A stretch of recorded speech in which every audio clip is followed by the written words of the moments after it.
প্রশাসনকে বৃদ্ধাঙ্গুলি দেখিয়ে চলছে ফেনী পৌরসভার ভবন নির্মাণ কাজ। দীর্ঘ 2 মাস ধরে প্রশাসনিক কর্মকর্তাদের শরণাপন্ন হয়েও সমাধান না পাওয়ার অভিযোগ ভুক্তভোগী প্রবাসী মহিউদ্দিন রানার। তবে বিপরীত দিকে পৌর আইন অমান্যকারী সেই প্রভাবশালী ব্যক্তি যেন কাউকেই পাত্তা দিচ্ছে না। নিয়ম ভঙ্গ করে রাজবংশ প্রক্রিয়া চলছে তার আলিশান ইমারত নির্মাণ, যেখানে কাঠামো নির্মাণে পৌর বিল্ডিং কোড অনুযায়ী সীমানা থেকে 2.5 ফিট জায়গার দূরত্ব রাখার কথা, সেখানে রাখা হয়েছে মাত্র 2 ইঞ্চি দূরত্ব। বলছি ফেনী পৌরসভাধীন পাগলামিয়া সড়কের বারাহিপুর মৌজার BS 10,556 দাগের জায়গার কথা। আইন অমান্যকারী সেই ব্যক্তি ফেনীর অন্যতম আওয়ামী নেতা শিকদার চেয়ারম্যানের ছোট ভাই মেজবাউদ্দিন বাহার।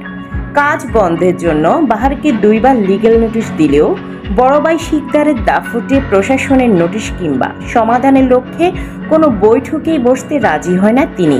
Basically BNP family. আমার আব্বা শ্বশুর ইউনিয়নের বিএনপি সভাপতি ছিলেন। আমার বড় ভাই বাংলাদেশ ব্যাংকের ডেপুটি গভর্নর ছিল, উনি জিয়া পরিষদের প্রেসিডেন্ট ছিল। আমার মেজো ভাইও একটা পত্রিকার সম্পাদক। ফেনী শহরে যতগুলো বিল্ডিং আছে কেউ 12 ইঞ্চি 13 ইঞ্চি বেশি জায়গা রাখে না, অথচ আমার এখানে প্রেসিডেন্ট 29 ইঞ্চি জায়গা আছে।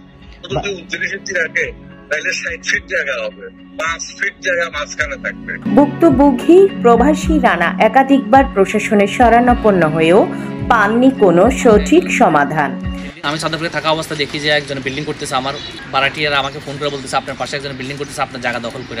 আমি ওদের সাথে কন্ট্যাক্ট করার চেষ্টা করি, আমার কোনো কথাবার্তা ওনারা পাত্তা না দিয়ে ওদের মতন ওনারা কাজ চালাই যেতেছিল। জুলাই অভ্যুত্থানের পরে, ছাত্র আন্দোলনের পরে আমি অনেক বুক ভরা আশা নিয়ে আসছি, দেশে আমি একটা ন্যায় বিচার পাবো। ওই ভিত্তিতে আমি সাদাপুর থেকে দৌড়াই আসছি, ছুটে আসছি আমার মাতৃভূমিতে আমার ন্যায় বিচারের দাবিতে। তো আমি আসার ফেব্রুয়ারি 2 তারিখে আসি। আসার পর থেকে আমি পুরো প্রশাসকের দরবারে নোটিশ করি। ওনার পর আবার নোটিশ করার পর থেকে ওনারা 3 বার রায় দিছে কাজ বন্ধ করার জন্য। ওরা ওদের পেশি দেখিয়ে ওরা কাজ চালাই যেতেছে। উনি লিখিত অভিযোগ দিয়েছে। পরে গোলাম রাব্বানি পাতান স্যার পৌর প্রশাসক, উনি আমার সাথে ওইখানে জায়গায় আসে এটা ভিজিট করে যায়। ভিজিট করার পরে ওনারা দেখতেছে যে আমার জায়গা অলরেডি ওনারা খরচ করে ফেলছে, আমার ওয়াল পর্যন্ত চলে আসছে। পরে উনি কাজ বন্ধ রাখে একটা রায় দিছিল। তো আমি চলে যাবো, আমি সাউথ আফ্রিকা পর 2 মাস আমি সাউথ আফ্রিকা থেকে আসছি। 2 মাস পুরো 2 মাসে আমি পৌরসভায় আর বিভিন্ন দরবারে ঘুরতেছি। পরে ওনারা যে রায়টা পুরো প্রশাসক দিচ্ছে ওই রায়টা ওনারা মানতেছে না।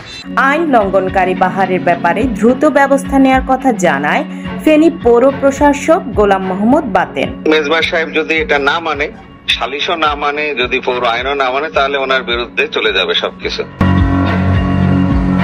ফেনী প্রত্যয়, ফেনী।